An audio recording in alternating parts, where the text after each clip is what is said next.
And I think you might know what game we're going to talk about. On the 4th of December 2004, Mr. Warnock pitches up with a camera crew in tow. And quite an interesting game, that, wasn't it? Yeah. So Sheffield United. So throughout the whole season, I was playing at right kind of. We played the back three, so I was playing at the right of a back three, and Kevin Muscat was the kind of wing back on the right with me. So me and him had a really good relationship. We really well, and Kevin is the nicest guy in the world. He looked after you. Like, he'd always be buying the drinks at the bar for the youngsters. He was a great guy. On the pitch, he'd turn into an absolute. No, I wouldn't say lunatic because it was all madman. It was all controlled, but unbelievable player. But he was well up for the fight and the battle. So even I remember Sunderland away, was it Tarico, who was quite a good player, and almost like it was them old school stories that you'd hear, like, look, from the throw in, I'm going to stand his toes, you rake your studs down his Achilles. Like, this was all Kevin Muzzy was telling me to do that, and I'm lucky that's not my game. And I've always found in my career, when as a youngster, if I started getting involved in the chat, so the verbal bullshit, or the kind of like purposely physically going to kind of hurt someone or put in a bad tackle, it always come off negatively against me, and it take my mind off the game.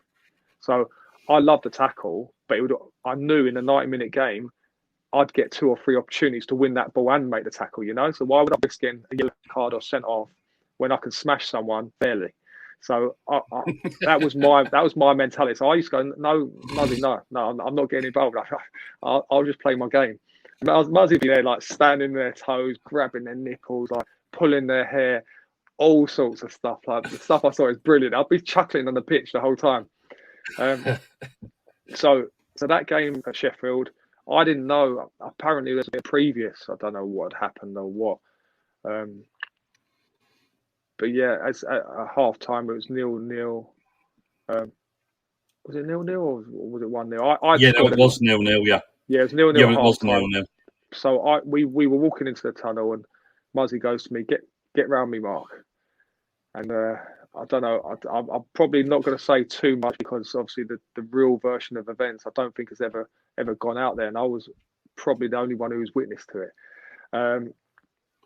But there was an altercation in terms of we walked down the tunnel. What are they doing in here?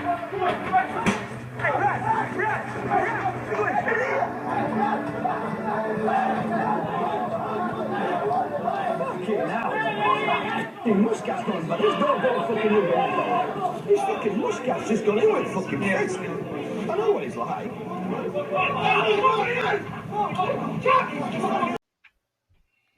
Kevin Muscat may have stood on his Achilles as we're going into the tunnel. I think Paddy Kenny said a few words before that to him, and then you're another shy and retiring character. Yeah, exactly. So the kind of confrontation started. I was already told to be there, so I was there, and I was the first on the scene basically, and before all hell broke loose.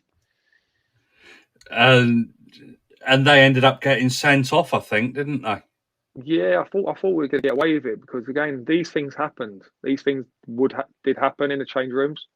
I remember one away, particularly away. Me and Bayo Akinfenwa away at Swansea when from Millwall, the biggest unit ever, who would absolutely eat me alive and spat me out.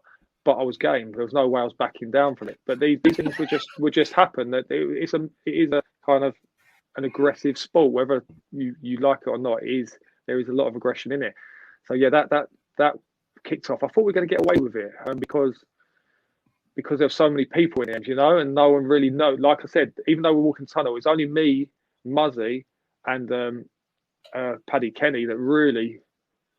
I don't think Paddy Kenny, from reading the stories now, really knew what went on, you know, because he was on the receiving end of it.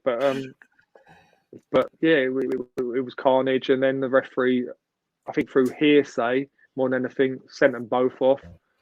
And both teams down to 10 men, and they had filled Jagielka in goal from then, who had an absolute worldie.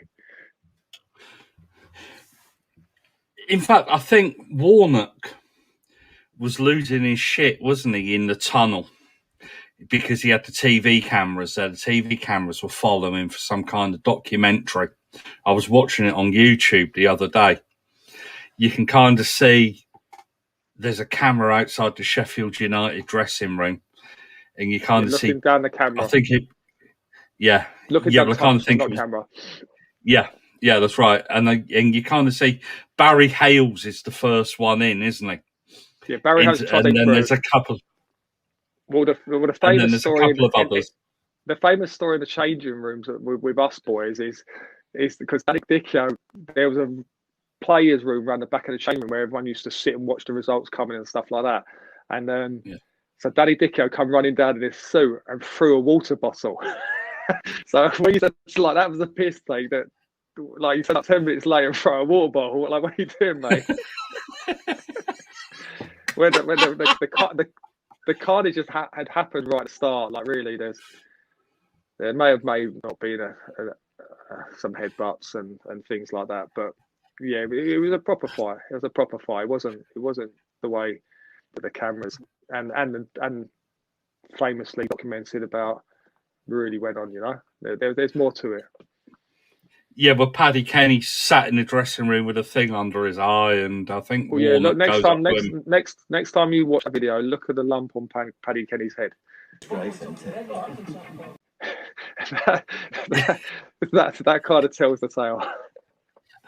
Oh, unbelievable! So you might as well tell us what happened. No, I can't. I'll tell you off camera.